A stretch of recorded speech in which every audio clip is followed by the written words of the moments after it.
안녕하세요. 저는 30대이고 서울에 살고 있는 결혼 2년차 맞벌이 부부랍니다. 제 본가는 부산인데 제가 취업을 하면서 홀로 서울살이를 20대부터 쭉 했거든요. 세월이 그렇게 지나다 보니까 절대 고쳐지지 않을 것 같던 사투리도 고쳐지고 낯설기만 하던 서울이 편해진 거 있죠? 결혼을 하고서도 여전히 서울에 살고 있는데 한 번도 인생에 큰 굴곡이 없던 제게 결혼은 너무 큰 굴곡이 되어버렸고 제게 상처로 남게 되었습니다. 그래서 구독자님들께 제 사연을 들려드리려 해요. 부산에서 나고 자란 저는 여러 사업을 성공적으로 하시던 친정아빠 덕분에 부족함 없이 살았습니다. 부산에서도 부자 동네로 불리는 곳에서 살았었죠. 그렇다 보니 돈에 대한 어려움을 겪어본 적이 없었고 제가 하고 싶은 건 다 할 수 있었기에 딱히 어려움을 겪어볼 일이 없었어요. 그냥 저는 학생 신분이니 공부만 열심히 하면 되는 거였죠. 그래서 열심히 공부를 했고 제가 원하는 직업을 갖기 위해선 최선을 다했습니다. 저희 부모님은 제가 성적이 나쁘지 않으니 흔히 말하는 사자 직업으로 가길 원했으나 저는 디자이너가 되고 싶었어요. 어려서부터 그런 쪽에 관심이 굉장히 많았거든요. 진로 문제도 약간 의견 충돌이 있었지만 늘 그렇듯 부모님은 결국 제 의견을 존중해 주셨고 그 덕분에 저는 제가 원하던 디자이너가 되어 원하던 곳에 취업을 하게 되었습니다. 대학 입학과 동시에 20살에 바로 서울 상경을 했지만 할 줄 아는 게 없다 보니까 처음에는 그렇게 힘들고 서러웠어요. 제 손으로 음식 한 번을 해먹어 본 적이 없어서 라면 물도 제대로 못 맞추는 제 자신이 너무 한심하게 느껴졌습니다. 그런데 제가 또 하면 하거든요. 어차피 오랜 세월 이렇게 혼자 살아야 하는데 언제까지 징징거리면서 친정엄마만 그리워할 수 없다는 생각이 들어서 전 한식을 배우러 다녔고 자격증까지 따게 되었습니다. 그러다 보니 어지간한 음식들은 집에서 쉽게 해먹을 수 있었고 제가 잘 모르는 음식이 있을 때 검색을 해서 레시피를 보면 아, 이거구나 하고 감을 잡을 수 있었어요. 이런 저를 보고 저희 부모님께서는 대단하다고 하셨죠. 음식을 해먹기 위해 자격증까지 따냐고 말입니다. 근데 이게 처음에는 먹고 살기 위해서 배운 거긴 한데 막상 자격증 준비를 하면서 은근히 스트레스도 풀리고 재밌어서 흥미롭게 했었죠. 이외에도 살림하는 것들 하나하나 제가 알아보고 찾아내가며 그렇게 제 삶을 살았어요. 원래 처음에는 아무것도 못하는 제가 너무 걱정되니까 저희 친정엄마가 서울로 홀로 올라오실까 생각을 하셨습니다. 그러나 저희 아빠께서는 우선 두고 보라고 했다고 해요. 제가 해낼 줄 알았다고 하시는데 그렇게 할 수 있도록 기회를 주고 믿어주는 부모님이 있으니까 제가 한심한 제 자신을 버릴 수 있지 않았나 싶습니다. 취업을 하고서는 내내 평범한 직장인의 삶을 살다가 연애를 시작했어요. 20대 중반에 걸쳐 만난 남편과는 제법 어른스러운 연애를 하는 것 같았습니다. 이전의 연애는 조금 애들 사랑놀이 같았다면 말이죠. 전 그런 점이 너무 마음에 들었고 나이대에 걸맞는 성숙한 연애를 하는 현재의 우리의 모습이 너무 좋았어요. 남편과 3년 넘게 연애를 하면서 당연히 결혼 생각도 하게 되었습니다. 30살이 되면 하자고 늘 그렇게 말을 했었죠. 30살이 다가올 때쯤 이제 서로의 경제적인 부분에 대해서도 공유를 해야겠다 싶어서 제가 남편에게 진지하게 물어봤습니다. 현재 모은 돈은 어느 정도 있고 집에 들어가는 돈이 있는 건지 독립을 완벽히 한 건지와 빚은 없는 건지 등등에 대해서 물어봤어요. 오늘은 우리 미래를 위해 아주 진지하게 얘기를 해보실까요? 우리가 30살쯤 결혼하기로 했고 그 나이가 다가오고 있으니까 이제 서로 경제적인 부분에 대해서 공유해야 한다고 생각하거든. 그래서 현재까지 모은 돈이나 빚이 있는지 없는지도 공유하고 집에 따로 돈이 들어가는 건지 아니면 완벽하게 독립을 한 건지 이런 것들을 서로 공유했으면 좋겠어. 아, 그치. 당연히 공유해야지. 나도 그렇게 생각하고 있었어. 근데 너무 갑작스러워서 당황스럽긴 하네. 당황스러울 게 뭐가 있어. 있는 그대로를 오픈하는 건데 내가 말 꺼냈으니 나부터 할게. 나는 내 앞으로 30평대 아파트 부산에 하나 있고 모은 돈은 1억 6천 있어. 그리고 빚은 따로 없고 집에 들어가는 돈도 아예 없이 경제적으로 독립했어. 당신은? 아니 당신 돈 정말 잘 모았네? 그리고 집도 있었어? 아빠가 주신 건데 그거 세받는 것도 있고 버는 것도 있었지. 근데 그런 거에 비하면 많이 모은 것도 아니지. 내가 잘 쓰기도 하니까. 내가 말하면 당신 실망할 것 같은데? 괜찮아. 애초에 서로 능력 보고 만난 것도 아닌데 뭐 상황을 알아야 계획을 세우고 우리도 결혼 준비를 하지. 그래. 그럼 나는 모아놓은 돈은 여기 보이겠지만 4천만 원 정도고 집에 들어가는 돈은 따로 없긴 한데 가끔 엄마 용돈 드릴 때 있긴 하고 빚은 8천만 원 있어. 어? 아니 다른 걸 다 떠나서 빚이 왜 8천이나 있어? 아, 내가 철없을 때 차를 무리하게 할부로 샀는데 그거 아직 갚고 있거든. 실망했지. 솔직히 실망스럽긴 하네. 나보다 한 살 많은데 아무리 그래도 4천만 원 뿐이고 빚이 배로 있다고 하니까 막막하긴 한데 뭐 어떻게 할지 잘 생각해보자. 저는 이날 너무 놀랐습니다. 왜냐면 남편이 저보다 한 살 많은 걸 다 떠나서 평소에 경제관념이 완전 바뀐 사람처럼 행동을 했었거든요.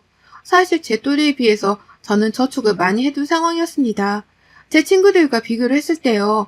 물론 아빠께서 주신 도움도 있고 하니 그럴 수 있지만 그런 걸 떠나서 워낙에 남편이 연애할 때 내내 우리 나이쯤 되면 1억은 돈도 아니다. 당연히 모아야 한다. 늘 이런 식으로 말을 했었기 때문에 제가 한참 부족할 줄 알았습니다.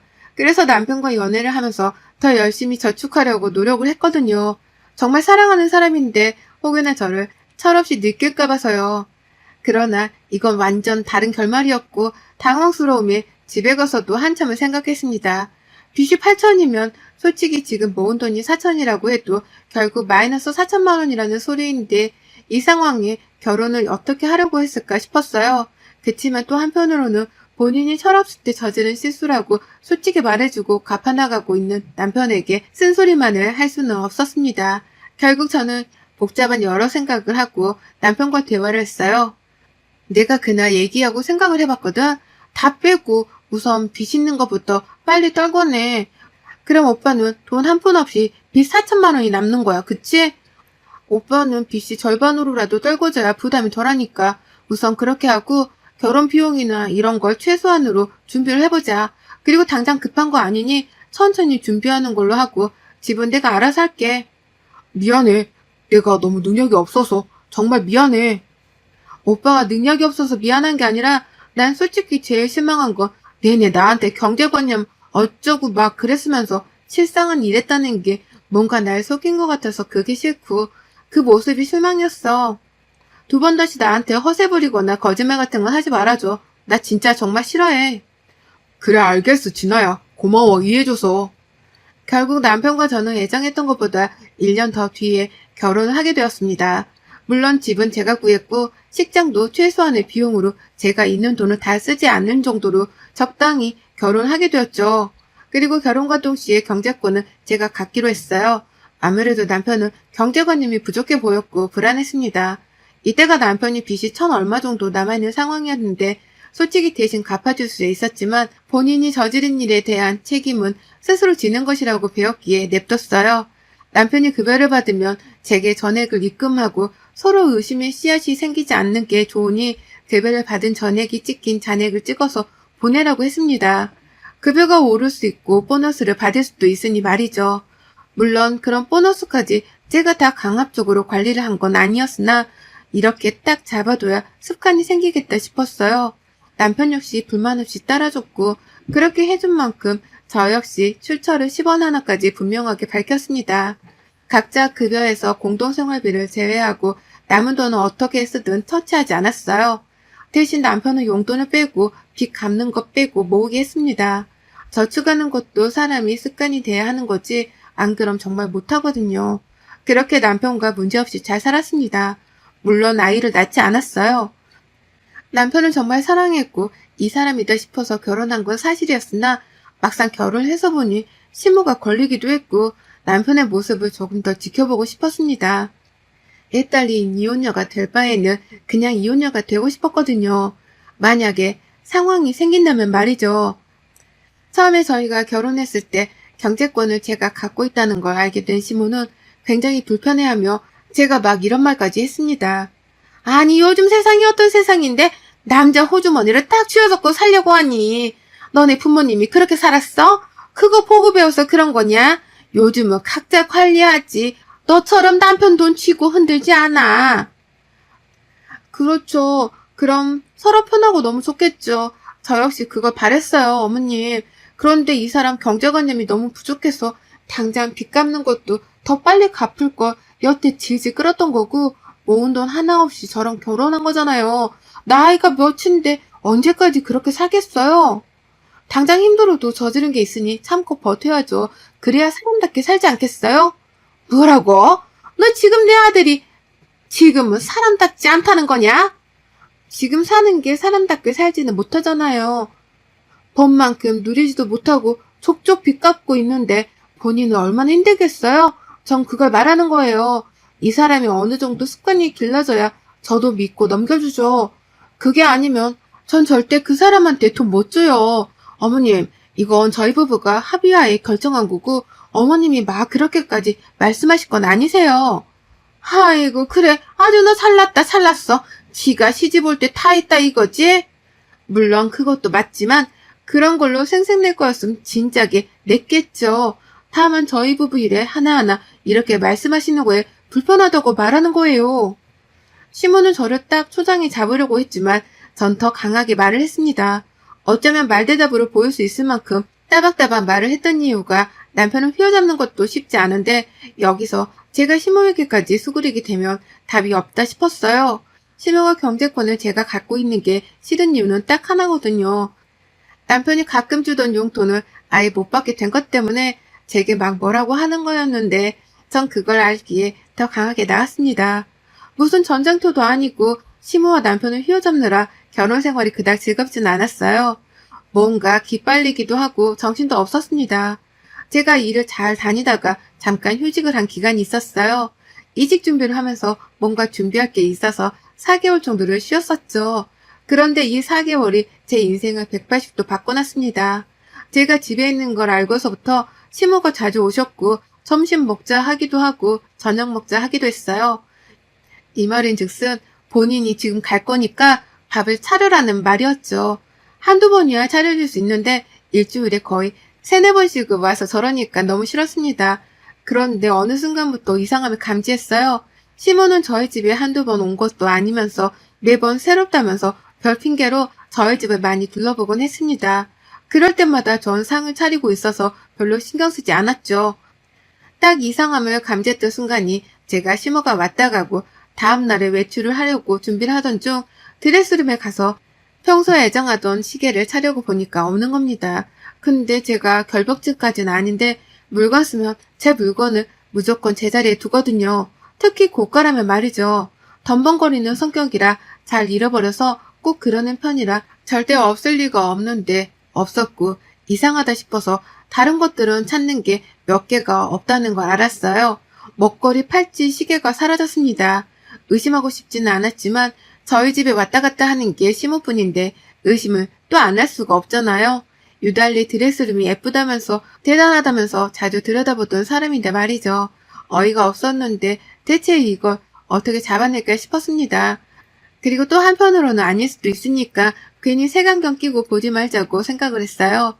대신 시모가 집에 오면 행동을 조금 유심히 봐야겠다 싶었습니다. 역시나 며칠 뒤 또 시모는 집으로 왔고 딱 현장을 잡아야지 하는 순간에 하필 집에 누가 와서 얘기하느라고 못 봤고 시모가 혼자 있게 되었죠. 근데 현관문에 나가서 얘기한 시간이 그렇게 길지 않았어요. 한 5분도 안 걸렸던 것 같은데 시모가 막 급히 안방에서 나오더니 어색한 말투로 말했죠. 저기 뭐야? 저거 이불이 이쁘네. 저번에도 저거였냐? 네가 다른 건 몰라도 저런 건 꾸미는 건 잘하는 것 같아. 어디 거니? 비싸? 아, 네. 안방에 계셨어요? 아니 잠깐 슬쩍 본 거야. 내가 니네들 침실에 뭐하러 들어가 있겠어. 아 근데 내가 약속 있는 걸 깜빡했더라. 어쩌냐? 가봐야 할 것 같은데. 어머님 식사하신다고 해서 다 차렸는데 가신다고요? 깜빡했어. 내 나이가 되면 다 그래. 가볼게. 시모의 당황스러움에 저는 뭔가 불길했어요. 너무 급하게 집을 나서길래 아무래도 이번에는 뭔가 대단한 거 훔친 건가 싶었습니다. 안방을 둘러보면서 대체 뭐지 생각을 해봤어요. 틀린 그림 찾기도 아니고 이게 뭐하는 짓인가 싶었는데 딱 그때 뭘 가져갔는지 알았습니다. 부부 침실에 있던 스피커인데 그게 조금 고가였어요. 근데 세상에 그걸 훔쳐갖고 제 화장품들을 가져간 걸 알았습니다. 더 이상은 참을 수가 없어서 남편에게 말했어요. 어머님이 매일같이 집에 오셔도 나 군소리 없이 식사 차려드렸고 며느리 노릇 다 했거든? 근데 어머님은 오시는 이유가 따로 있었더라? 아버지 다 자르고 뭔 소리야 뜬금없이. 내 주얼리의 시계부터 시작해서 쓰던 화장품에 침실에 있는 스피커까지 하다못해 컵에 그릇까지 자꾸 훔쳐가시던데 더 있는데 내가 모르는 걸 수도 있고 이걸 어떻게 넘길까 내가? 한두 푼도 아니고 다른 사람도 아닌 시어머니가 며느리 물건을 훔쳐가는 걸 내가 어떻게 받아들여? 당신 미쳤니 정말? 내가 진짜 다 그래 해주니까 만만해? 내 엄마를 지금 도둑 취급하는 거냐? 그래 너 정말 잘났고 부잣집 딸내미 호강은커녕 개고생만 시켜서 내가 아주 미안해 죽겠는데 엄마는 건들지 마. 진아야 선 좀 넘지 말라고. 막말로 너 증거 있어? 너 이 말에 책임질 수 있냐고. 발끈할 게 아니라 팩트체크를 해봐. 당신이 양심이라는 게 살아있다면 본인 입으로 실토하겠지. 그리고 이런 일에 엮이고 싶지도 않으니까 좋게 말해서 다 돌려놓으시라고 해. 내가 참을 수 있는 건 딱 여기까지야. 전 이날 남편과 대판 싸웠습니다. 물론 남편 입장에서는 믿고 싶지 않겠죠. 본인 엄마가 도둑질을 했다는 사실을요. 그러나 팩트인 걸 어쩌겠어요. 분명 남편은 시모에게 전화를 할 거고 시모는 방방 뛰면서 난리를 치겠죠. 그치만 남편 말대로 증거 하나 없으니 저는 그 증거를 잡아야 했어요. 어떻게 잡을까 고민하다 쉬운 길로 가기로 했습니다. 집안 곳곳에 소형 카메라와 녹음기를 뒀어요. 소리도 영상도 한 번에 잡을 수 있도록 말이죠. 소형 카메라 중에 녹음이 가능한 곳도 있다는데 아무래도 용량 문제가 있더라고요. 그래서 이중으로 아주 철저하게 준비를 했습니다. 전 그렇게 사각지대 하나 없이 다 설치를 해둔 후 기다렸어요. 그런데 시모 도둑질을 잡으려고 설치한 건데 남편까지 잡아버린 거 있죠? 진짜 생각도 못했는데 주제도 모르고 이놈이 바람을 피고 있던 겁니다. 와, 정말 이건 예상에도 없던 일인데 이렇게 된 거 2마리 토끼를 한꺼번에 잡고 아주 몰살시켜야겠다는 생각을 했어요. 제가 집에 없으니 상간녀와 스피커로 아주 당당하게 통화하는 그 목소리가 녹음이 되어 제가 알게 되었죠. 그래서 전 친정에 일이 생겼다는 핑계로 부산에 일주일 정도 있다 와야 한다고 아예 자리를 깔아줬어요. 그러자 시모는 본인은 도둑 취급하고 어딜 도망가냐고 방방 뛰었지만 제가 아주 급한 척 부산 다녀와서 얘기를 하자고 하고 말았습니다. 그렇게 전 일주일간 정말 친정집에 갔고 모든 사실을 친정 부모님께 말씀드리고 친정아빠 지인 중 변호인이 계셔서 도움을 받기로 했죠. 딱 그렇게 일주일 지내고 가봤더니 시모는 낮에 와서 정신없이 도둑질하고 있고 남편 놈은 아예 상간녀를 집에 데려와서 살림까지 차려놨더라고요. 전 이 영상을 변호사분께 바로 넘겼고 바로 상간소송, 이혼소송과 더불어 시모를 절도죄로 고소했습니다. 마지막으로 끝내기 직전에 살던 집 TV에 도둑질하는 장면과 바람피는 모습들이 담긴 영상을 제가 손수 재능 낭비해서 영상으로 만들었거든요. 그걸 틀어두고 시모와 남편에게 보여줬습니다. 그리고 말했죠. 어디서 거지 같은 개념 없는 놈 사랑이랍시고 받아줬더니 애미는 또 도둑년이네. 이래서 끼리끼리 논다는 말이 있는 거야. 진짜 저것 좀 봐. 하다못해 냉장고에 있는 마스크팩까지 훔치셨어요, 어머님. 저게 얼마나 한다고. 진짜 지질이 궁상이다. 야, 민수야. 네 애미 마스크팩 하나 좀 사드려라. 오죽 갖고 싶었으면 며느리 집 냉장고를 털어서 팩까지 훔쳐가냐? 너 지금 뭐라고 했어, 도둑년? 나한테 한 소리야? 이게 위아래도 없나? 저 영상 조작한 거지? 난 절대 훔친 적 없어. 어디서 모함을 하고 있어? 엄마 조용히 해. 뭘 조용히 해? 지가 돈 좀 있으면 다야? 사람을 도둑 취급하고 개무시하고 내가 미치지 않고서야 뭐가 부족해서 며느리 물건을 훔치겠냐? 이 정도면 뻔뻔한 게 아니라 머리에 문제 있는 거 아니세요? 본인이 뭔 짓을 하고 다니는지 기억을 못하는 거 아닌가? 대박, 조작이래. 김숙희 씨, 정신 똑바로 차리고 사세요. 그 나이 쳐드시고 도둑질이 웬 말이야. 어우, 나 범죄자 가까이에서 처음 봐서 너무 신기하네. 전 그렇게 시모와 남편에게 시원한 복수를 해주고 남편 눈 짐을 확 던지며 쫓아냈어요. 그러나 남편은 이혼하면 본인이 손해라는 거 너무 잘 알았기에 빌고 또 빌고 매달렸죠. 그러면서 시모에게 제발 조용히 하라고 언성을 높였어요. 여보, 진짜 미안해. 2번 다시 안 그래. 저 여자 꽃뱀이야. 내가 홀린 거라고. 바로 정리하고 살게. 진짜 미안해. 엄마 일도 내가 대신 사과할게. 꽃뱀이고 나발이고 어디서 그 더러운 손으로 내 몸을 만져? 당장 네 도둑 애미 데리고 내 집에서 나가. 1분 안에 안 나가면 바로 경찰 부를 거야. 이때 시모가 제 뺨을 치려고 하길래 손목 딱 잡아서 막아버리고 제가 뺨을 쳐버렸어요. 아니, 꼴이 성질만 더러워서 감히 누구 얼굴에 손을 대? 나가라고요. 내 집에서 더 험한 꼴 보기 싫으면. 그 뒤로 이혼소송뿐 아니라 상간소송에서도 위자료를 아주 두둑하게 챙겼어요. 또한 시모에게는 절대 합의를 해주지 않았고 결국 처벌을 받게 되었습니다. 전 지금은 이혼하고 아예 돌싱의 삶을 즐기면서 살고 있는데 한편으로는 시간이 아깝다는 생각이 들지만 후회는 하지 않으려고 해요.